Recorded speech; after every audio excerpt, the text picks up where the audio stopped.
Buongiorno a tutti, bentornati a Liberamente, variazioni e scorribande qui su Radio Libertà.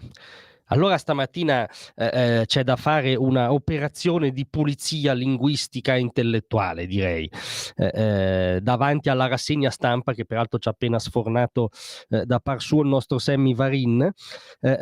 Bisogna farlo perché la parola d'ordine oggi sui giornaloni è Trump sfida nella migliore delle ipotesi, ma le prime più dark sottolineano Trump attacca l'Europa.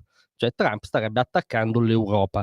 Allora, visto che dal 5 novembre dobbiamo toglierci ogni ritrosia e non giocare più in difesa, cioè il Trump 2 rappresenta un cambio di paradigma totale, anche di narrazione. Non bisogna accettare le premesse della narrazione di lor signori, specie quando sono così farlocche, perché la versione, diciamo, calata nella realtà di questo allarme che c'è oggi a giornaloni unificati, Trump attacca l'Europa, sarebbe piuttosto Trump attacca l'Unione Europea, cioè Trump attacca certi riti, certe logiche, certi vizi duri a morire, un certo impianto dell'Unione, dell'euroburocrazia. Non attacca i popoli europei, anzi il nostro sospetto è che attaccando questi tic ormai anacronistici dell'euroburocrazia faccia gli interessi dei popoli europei.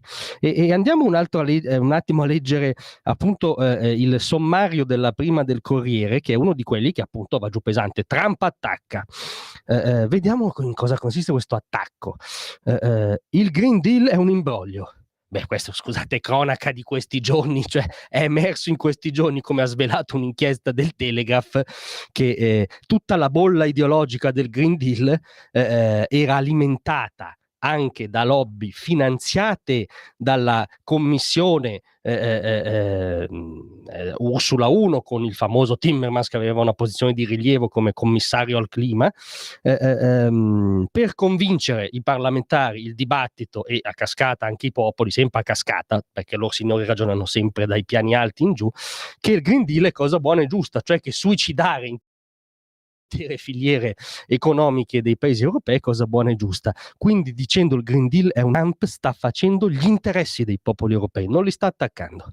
Dopodiché, Kiev è pronta a un accordo, voglio incontrare presto Putin. Ma anche qui più gli interessi dei popoli europei di così, cioè sta provando in tutti i modi a apparecchiare la pace in Europa, con le ricadute anche su costi dell'energia, economia continentale che ne conseguono, chiarendo, cosa che ha detto già ampiamente smentendo la caricatura di un Trump putiniano, chiarendo che deve essere una pace che ha nel presidio di un'integrità accettabile dell'Ucraina il primo cardine. Quindi in questo caso sta facendo gli interessi dei popoli europei.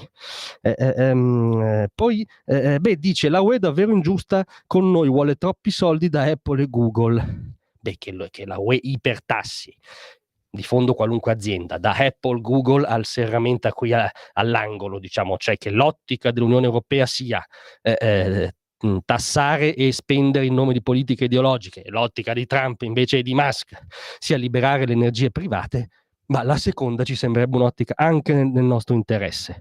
Poi l'attacco totale al woke, cioè questa tesi bizzarra che ha restaurato Trump per cui i sessi sono due, potrà essere un attacco per qualche onlus o associazione LGBTQ, NZ, non so con quante consonanti, ma per chi dimora nella realtà, come ha detto la Rowling, J.K. Rowling, cioè non una pazza estremista di destra, è un ritorno alla realtà nella quale vivono i popoli europei, quindi è un'altra cosa che va nella loro direzione.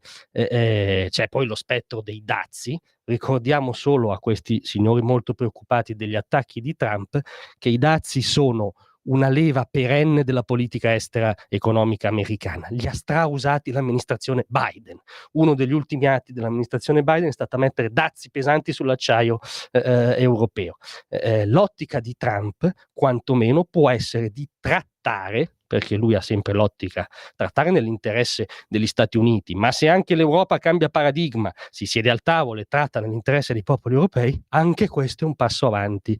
Quindi correggiamo i titoli di lor signori, Trump non attacca l'Europa o i popoli europei, Trump attacca questa ormai bolsa e obsoleta euroburocrazia. Ma proprio anche di questo parleremo nella nostra intervista settimanale che c'è tra pochi minuti, e quindi rimanete con noi. A tra poco.